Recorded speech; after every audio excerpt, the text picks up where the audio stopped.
Hey, welcome to Cichlid Heaven. Today's video is about fixing my broken python so I can make some water changes. And unfortunately the top of it cracked and it was sucking in air, so I made this little contraption. So I haven't been gravel vacuuming lately, I've just been sucking out the water, so what more appropriate would be to keep using that tube and just have something to take the water out. So started with some Schedule 40 PVC pipe and a few tools. So I'll show you what I got. Got a couple of 1/2 inch elbows. Those have the smooth on the inside so that the PVC pipe just fits in it. Got another elbow. This one has a smooth on the inside on one of them, and the other end is threaded so that I can fit onto an adapter. I got some Teflon tape. Teflon tape just goes over threaded connections so that you can make them waterproof. So kind of important to have all the things that you need all at once. This is a ball valve, also has the smooth connections on the inside. And what else have I got here? This is actually a sprinkler fitting. I needed to reduce from a 1/2 inch down to a 1/4 inch, and the 1/4 inch will now fit onto the threaded connection and then onto the pipe. Cutter tool, I've had those for 30 years, been using on sprinklers. Some PVC cement, screwdriver, got to have the screwdriver to put the little hose clamp on the hose itself, and that hose is probably about a 3/4 inch, fits over my finger. So that, and I got some petroleum jelly. I'll show you what I need that for in a minute, and tape measure, pencil, everything. So looks like I'm ready to go. So I'll start cutting the pieces. The part that dips into the tank is going to be a 12-inch section here. Winds up being more like 13 or so after the elbow. And then a tiny little section, only about 1.5 inches.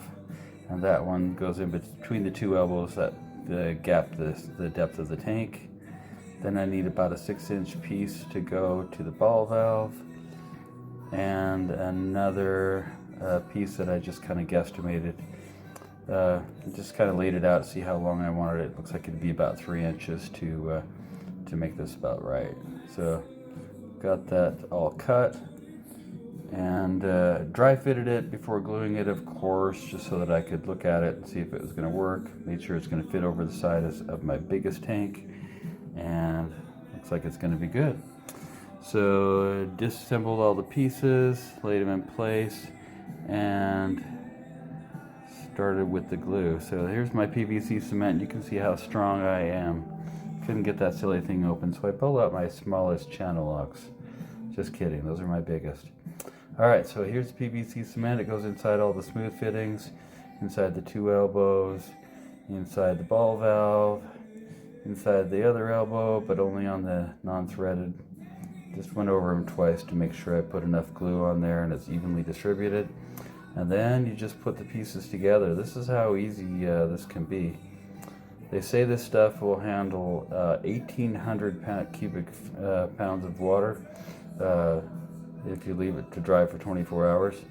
But since I didn't have need to do the 1,800 pounds of water, I figured the 15-minute minimum drying time for handling was fine. So dried it for 15 minutes and then taped over the threaded fitting.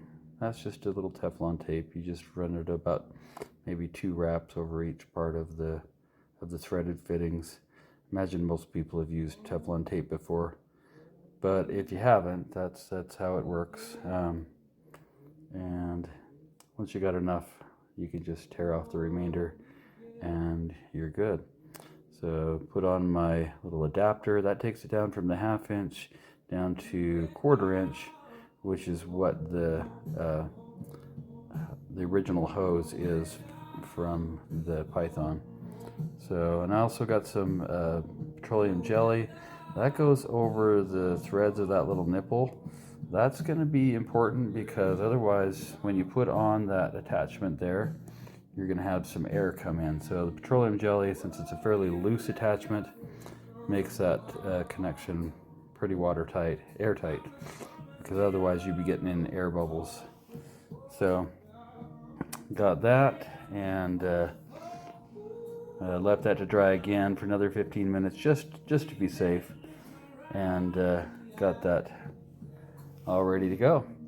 So put that in the water, and I was trying to just get it so that it would self-prime, so got the air out of the valve, kind of closed the valve, and then my fish went up and bit me. Can you believe that guy? How rude. I'm looking at my wife going, honey, you know my fish just bit me? It didn't hurt. So there he is, yep. Kind of bugged at that fish, you know. Can't believe, you know, I'm working hard there, and decides it's gonna go bite my hand. You see that right there? Anyway, so turned on the valve and it worked great, so I decided to do a water change, and was pretty pleased with the outcome of this. It keeps up with my hose that fills the tank, so I can fill and empty at the same time. I know it's probably not everybody's best way to do it, but I find that it shocks the fish a lot less if you fill and empty at the same time. So enjoy the video. If you have any questions, put them down below. Have a wonderful day.